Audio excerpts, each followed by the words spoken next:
Bismillahirrahmanirrahim. Assalamualaikum warahmatullahi wabarakatuh.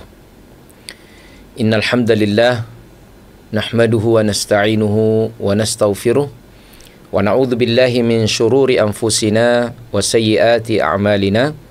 May yahdihillahu fala mudhillalah wa man yudlil fala hadiyalah.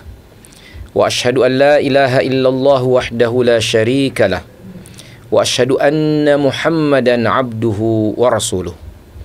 Allahumma salli wa sallim wa barik wa an'im ala hadhan nabiyil karim wa ala alihi wa ashabihi wa man sara ala nahjihi ila yaumiddin, amma ba'd. Para pemirsa Ruas TV dimanapun Anda berada, alhamdulillah sekali lagi kita memanjatkan puji syukur kehadirat Allah Subhanahu wa Ta'ala yang telah berkenan untuk memberikan kesempatan kepada kita untuk bersua walaupun hanya melalui gelombang-gelombang elektromagnetik. Alhamdulillah, sekali lagi alhamdulillah, tidak henti-hentinya kita memanjatkan puji syukur kehadirat Allah Subhanahu wa Ta'ala dengan semua nikmat yang diberikan kepada kita. Nikmat kehidupan, nikmat makan, minum, nikmat berkeluarga, nikmat kebersamaan, dan nikmat yang paling tinggi adalah nikmat iman dan Islam.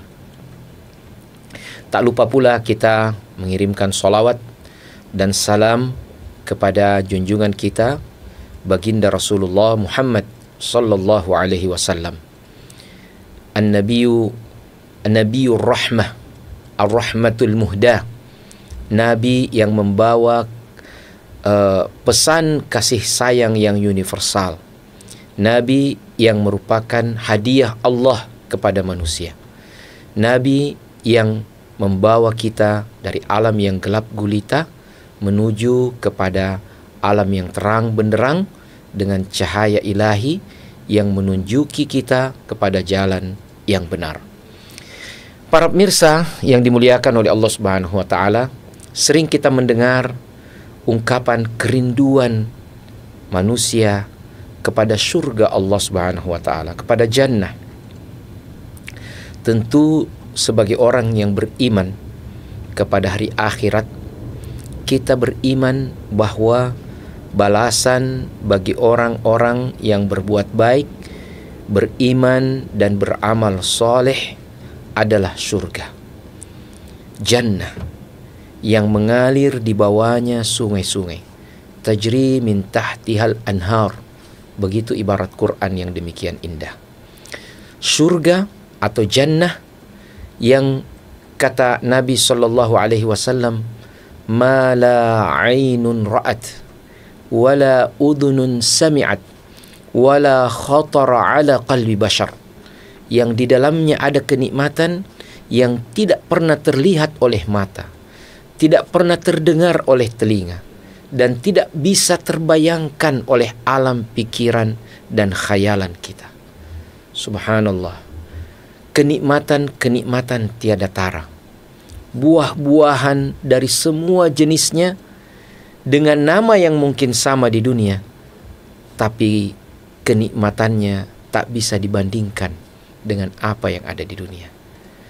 Kebersamaan dengan pasangan-pasangan yang abadi, permaisuri-permaisuri daripada raja-raja yang ditakdirkan oleh Allah untuk bersama di dalam surga. Walladzina amanu wattaba'athum dzurriyyatuhum biimanin alhaqna bihim dzurriyyatahum.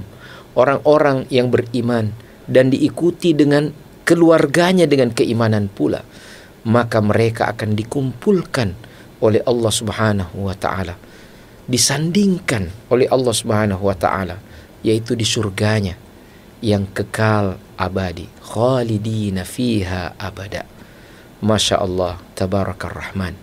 Ketika digambarkan tentang sungai-sungai yang mengalir di dalam surga Allah Subhanahu wa Ta'ala, ada sungai yang susu, ada sungai madu, ada sungai dari khamar, yang juga demikian lezat untuk diminum. Dan semuanya itu mengalir dalam satu sungai yang satu, bukan sungai yang berbeda-beda. Masya Allah. Di dalamnya digambarkan oleh baginda Rasulullah Muhammad sallallahu alaihi wasallam dengan ungkapan, ya, zumratul ula talijul jannah wa suratuhum kal qamari lailatal badr. Kelompok pertama yang akan masuk surga, wajah mereka itu bersinar bagaikan bulan ketika purnama. Digambarkan bahwa mereka itu tidak perlu, ya, tidak ada tagawut, la yatagawwatun. Mereka tidak buang air, buang hajat. Ya, ketika keluar keringatnya, maka keringatnya itu bagaikan kesturi. Subhanallah. Kemudian baginda Rasulullah sallallahu alaihi wasallam mengatakan dalam hadis ini, dalam lanjutan hadis ini dalam kitab Bad'ul Khalq dalam Sahih Al-Bukhari, likulli wahidin minhum zawjatan yura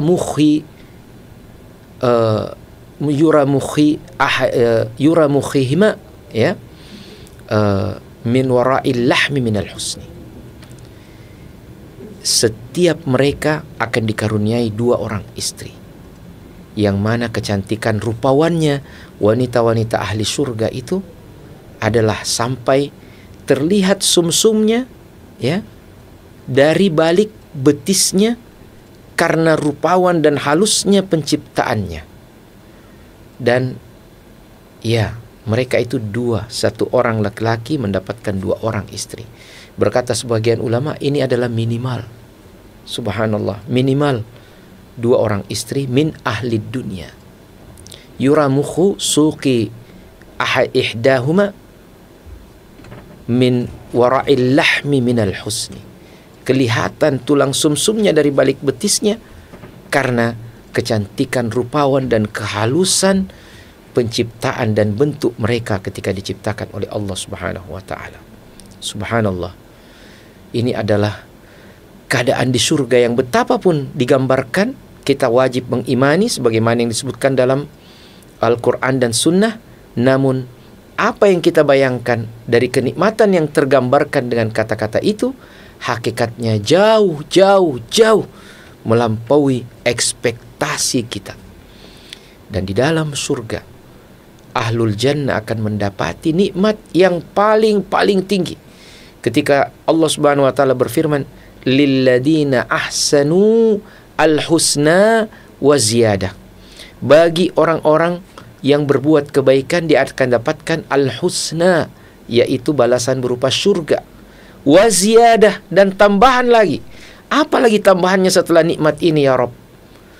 Diberikan tempat tinggal yang terbaik, rindang pepohonannya, yang kemudian bergelantungan buah-buahannya yang demikian ranum, demikian harum, demikian lezat, yang tidak bisa tergambarkan dengan kata-kata. Dia pun berjalan di antara pepohonan itu di atas taman-taman surga bersama dengan bidadari-bidadarinya, hurun ain, subhanallah, bahkan dengan istri-istrinya yang Allah telah ciptakan baginya dari wanita-wanita ahlud dunia yang menjadi ahlil jannah, menjadi penghuni surga. Ia pun bersama dengan anak-anaknya. Ia makan apa yang ia mau, ia minum apa yang ia mau. Ia kemudian berada dengan istri-istrinya dengan kenikmatan seperti setiap malamnya adalah malam pengantin baru. Subhanallah, ya, mengembara hatinya dari setiap pelosok-pelosok surga itu dengan kegembiraan yang tiada tara. Makanannya, kebersamaannya dengan istri-istrinya, anak-anaknya, pakaiannya, bagaimana kebersihan dirinya. Masya Allah, tak tergambarkan nikmat yang ada di surga itu. Sampai-sampai dalam satu hadis dikatakan bahwa nanti pada hari kiamat akan didatangkan oleh Allah, ya, ketika dikumpulkan semua manusia, dan kemudian Allah Subhanahu wa taala katakan, siapa orang beriman yang paling menderita di dunia? Bayangkan Pak, orang beriman yang paling menderita di dunia. Kita bayangkan tentang istri Fir'aun, Asia, ya, qaddasallahu ruhaha, wanita teladan sepanjang masa yang Allah abadikan di dalam Quran sebagai pengingat bagaimana penderitaan seorang yang beriman demi mendapatkan ridha Allah, ya. Digambarkan bahwa dia dicambuk, disiksa di bawah terik matahari berhari-hari. Kemudian datanglah Fir'aun bertanya, "Siapakah Tuhanmu?"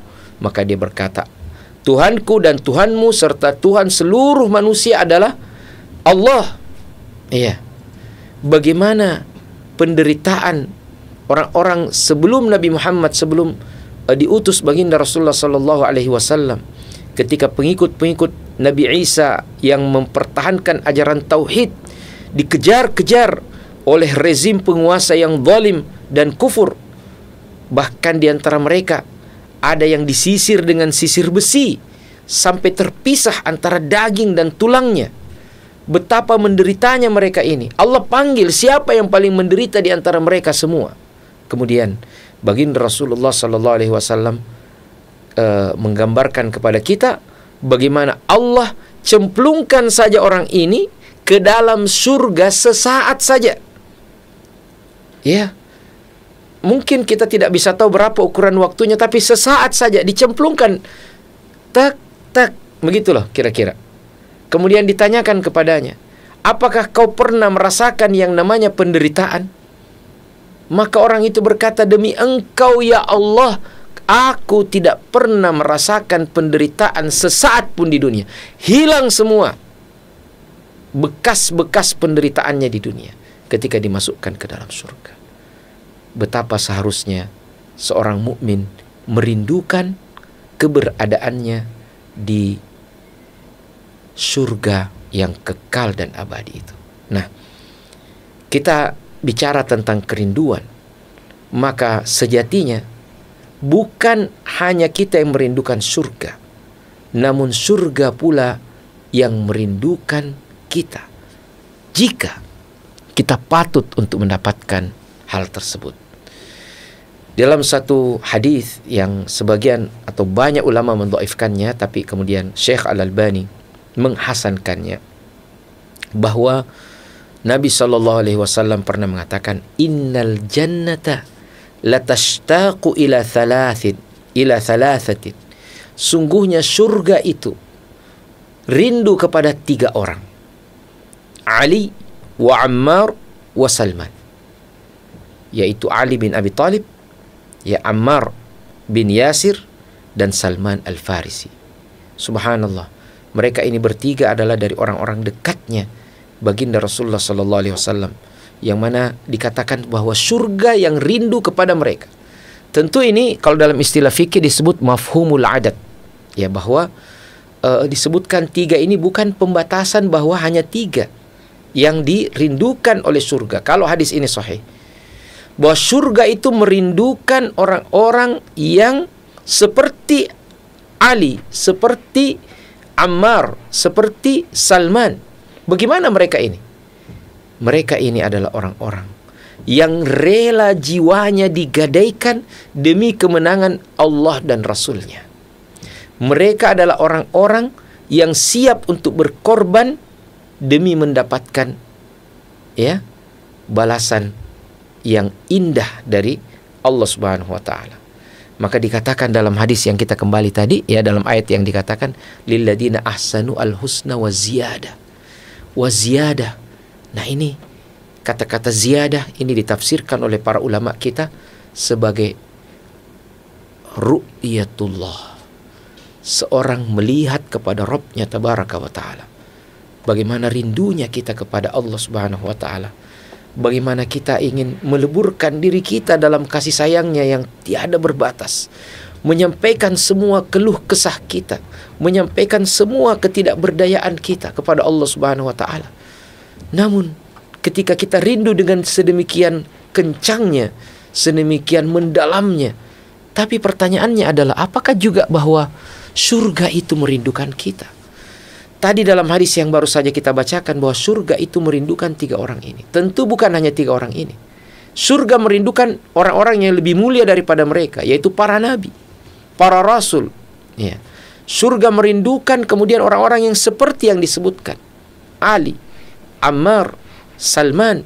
Mereka adalah orang-orang yang telah menjual dirinya untuk agama Allah Subhanahu wa ta'ala. Mereka rela bahkan untuk menebus kejayaan umat ini dengan jiwanya. Mereka inilah yang dikatakan dalam hadis ini sebagai orang-orang yang surga itu merindukannya.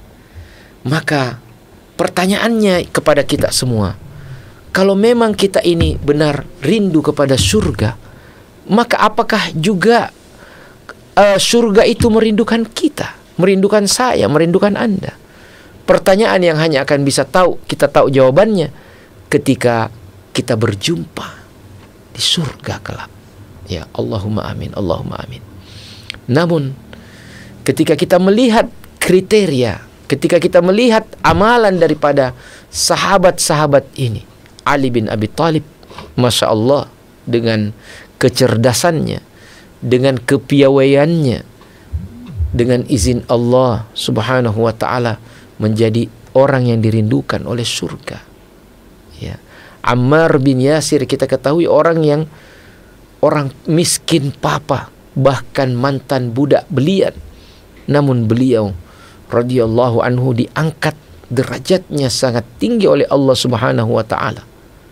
Ya. Bagaimana dengan Salman Al-Farisi yang sebelum masuk Islam dia berkelana dari satu negeri ke negeri lain, yang lantas dengan perkenaan Allah Subhanahu wa ta'ala, ya, Allah Subhanahu wa ta'ala berikan kepadanya, ya, hidayah Islam, Salman Al-Farisi. Maka apa yang menjadi clue antara 3 orang ini, antara Ammar bin Yasir, Salman Al-Farisi, dan Ali bin Abi Thalib? Mengapa mereka dijadikan sebagai contoh? Wallahu ta'ala a'lam. Kita bisa memahami adalah bahwa mereka inilah orang-orang yang mengorbankan, siap mengorbankan jiwanya, bahkan insya Allah, ya, sebelumnya adalah hartanya dan jiwanya untuk kemenangan Islam. Yang intinya juga bahwa mereka menjalankan Islam dengan konsekuen.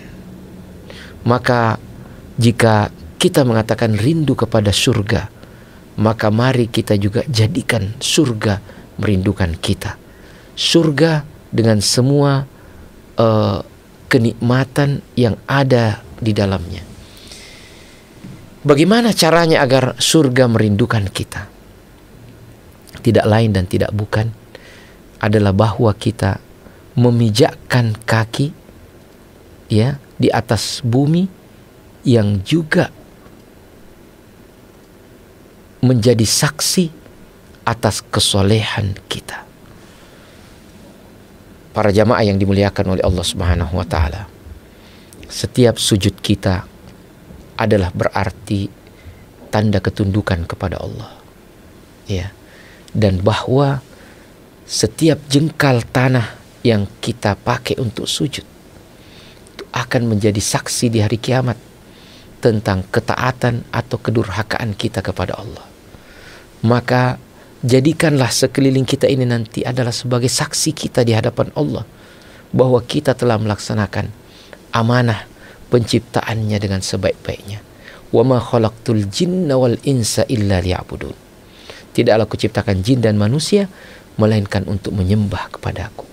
Menyembah dalam arti kata yang seluas-luasnya, ya, kata Syekhul Islam Ibn Taimiyah, al-ibadatu, ya, bahwa yang dimaksud dengan ibadah adalah kullu ma yuhibbuhullahu wa yardah, segala sesuatu yang dicintai oleh Allah Subhanahu wa taala, baik itu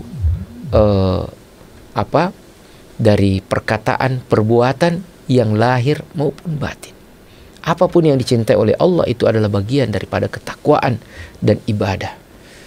Maka pada hakikatnya ketika kita mengatakan cinta kepada surga, maka kita pun harus berusaha membuktikan cinta itu agar surga pun merindukan kita.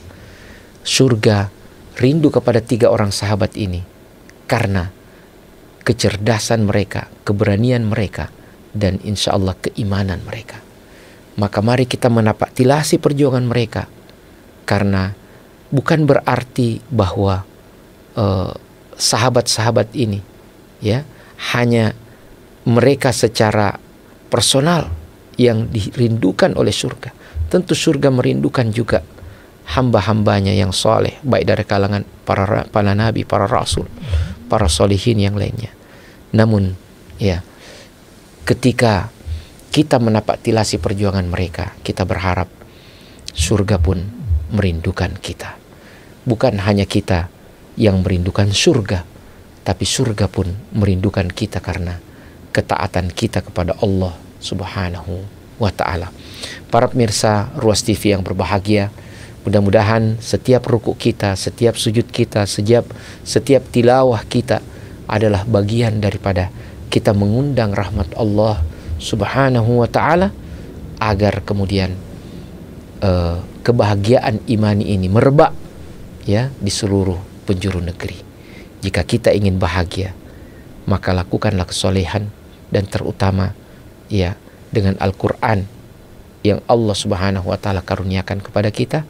Dengan iman, amal soleh, dan Al-Quran, biidznillah kita akan jemput kebahagiaan ya dengan surga yang merindukan kita.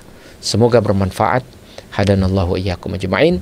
Subhanakallahumma wa bihamdik, asyhadu an la ilaha illa anta, astaghfiruka wa atubu ilaik. Wassalamualaikum warahmatullahi wabarakatuh.